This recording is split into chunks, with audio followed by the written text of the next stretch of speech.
Hi, harka fuunee akkam jirtu hordoftoota Oromoo Koo chaanaalii argamuu viidiyoo biraa qabadhee gara keessanitti dhufeera. Egaa viidiyoon koo irraa maal ta'a raacitii biddeenaa akkamitti qopheeffannaa raacitii biddeenaa yookaan immoo irshoo biddeeniif nu ta'u jechaadha. Isa akkamitti akka nu qopheeffannu isa isin agarsiisu gara keessanitti dhufeera. Gosa lama isinitti agarsiisa kan daabboo qamadiitiif ta'u jechaadha. Raacitii daabboo qamadiitiif ta'u raacitii kan biddeenaaf ta'u jechuudha. Xaafiidha inni kun immoo qamadiidha jechaadha. Isaan kana isin agarsiisa jechuudha. Maaliifin kan qamadii isin agarsiisuu barbaade yeroo baay'ee yeroo daabboo toshannu daabboo qamadii jechaadha. Irshoo isaa kan faranjiitiin yeroo bukeessinu nuun bareechu yeroo baay'ee ol nuun kaasu. Irshoo kan mataa isaatiitiin yeroo bukeessinu garuu bareechee ol nuun kaasee gatii nuuf bareeduufini isas isinii qabadheen dhufe. Egaa lamman saayyuu isinitti agarsiisa.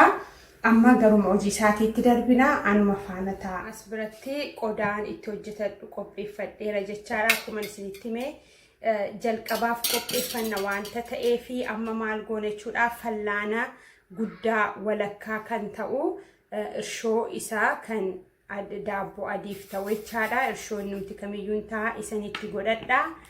Isattaanee bishaan xiqqoo isheen itti godhadha. Bishaan keessaan garuu xiqqoo ishee lab kan jedhe yoo ta'e gaariidha. Ho'aa jechuudha. Bishaan xinnoo ishee ho'e ta'e yoo ta'e gaariidha. Isan itti godhadha. Akkuma argaa jirtan jechaadha. Isa booda maalan godha? Daakuu isa kan xaafii kana itti naqadha jechaadha.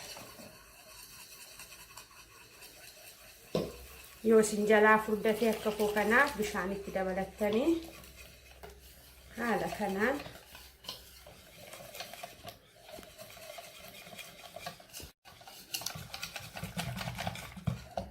eegaa akka kanatti rukutattanii jechuudha.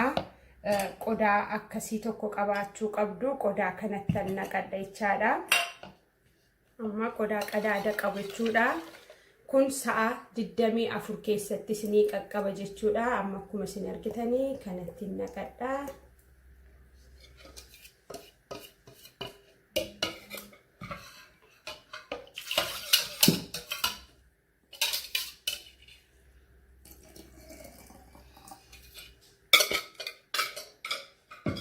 Kana maal gootu jechaadha.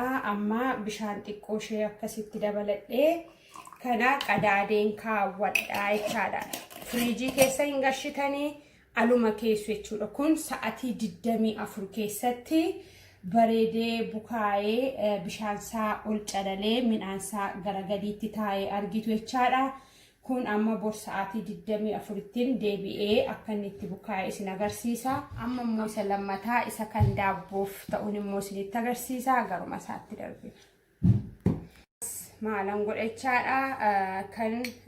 Kan daabboo fallaanaa isa guddaa walakkaa akkasitti godhadha. Isa booda bishaan xiqqoo ishee labbi jedhe jechuudha. Akkuma isa silaa bishaan xiqqoo ishee labbidhee asitti godhadha.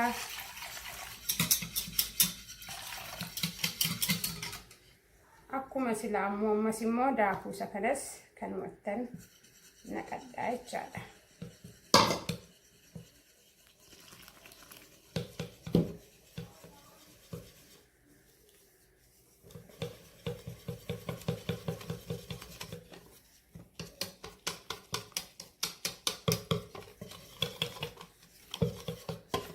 Bitanii amma akkas gaafa ta'u isa kanas fuutanii qodaa akkasii tokkotti godhatu jechuudha. innis bor bukaa'ee isinitti agarsiisaa jechuudha gaafa bukaa'u. Egaa kunoo raacitii koo bifa kanaan qopheeffadheera. Sa'a 24 booda immoo maal akka inni fakkaatu deebi'een isinitti agarsiisa. Amma faana jira. Egaa deebi'ee gara keessanitti dhufeera. Yeroon gara keessanitti deebi'ee dhufu kunoo raacitiin koo qaqqabeera jechuudha. Inni kuni raacitii biddeenaadha jechuudha. Raacitiin biddeenaa koo sa'aatii 24 keessatti haala kana fakkaatuun qaqqabeera jechaadha. Amma isa kana maal gochuu maduwaatti sinafa jechaadha. Kana bishaan saaduwaa akkanatti eega irraa calalattanii booda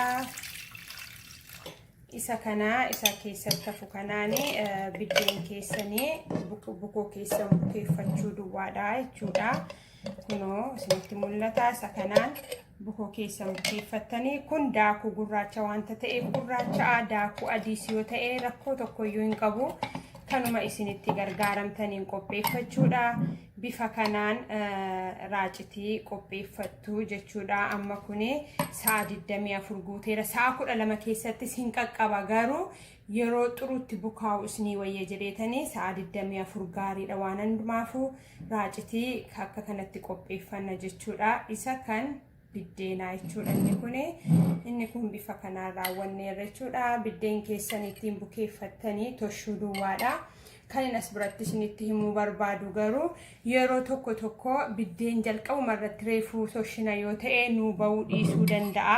Abdii hin kutatinaa. Yeroo tokko yeroo lama yeroo toffattanii karaa isinii bu'aa deema. Aluma tokkoon karaa isinii bu'uu dhiisuu danda'a. Abdii kutattanii hin dhaabinaa. Raacitiin keessan inni isin kana booda kaawwattan garuu yeroo irraa turfattanii dhumarratti gaafa afu irraa qodaa keessan qulqulleeffattanii haala kanaan hambifattanii firiijii keessanii ittiin gargaaramuu dandeessu jechuudha. Raacitiin koo bifa kanaan inni kan biddeenii raawwateera. Inni kaan immoo isa kan daabboon isin agarsiisa. Inni kun immoo isa kan daabbooti. Daabboo qamadii jechuudha. Yeroo daabboo qamadii toshattanii akkuma kana raacitii kan irshoo isa daakuu adiidhaan hojjetannu isaan nu ta'uu dide jettanii. Kanaaf raacitii inni kun garuu sa'a 4 sa'a 5 eeddanii ittiin toshuu dandeessu. Garuu amma sa'a 12 eegee galgalanii akka kana godhadhe jechuudha. Ganama irratti isa kanas bifuma akkuma silaatiin jechuudha. Kunoo haala kanaan jira. Bishaan keessan irraa jala gashattanii dhumarratti garuu isa afuu isa kanaan jechaadha. Daabboo keessan bukeeffattu jechuudha. Kunoo isinitti mul'ata. Inni kun kan qamadiiti jechaadha. Isa kanaanii daabboo qamadii keessan bukeeffattu. Inni kun yeruma daabboo toshachuu feetan kan qopheeffattanidha jechuudha malee qophaa'ee kan taa'u miti. Yeruma daabboo toshachuu fettanii galgala bukeeffattanii galgala godhattanii ganama ittiin bukeeffattu jechuudha. Egaa raacitiin koo lamman bifa kanaan raawwateera. Kana fakkaataa. Viidiyoo biraadhaan immoo yeroo biraatiin hangan deebi'ee isinitti dhufutti nagaan naa tura.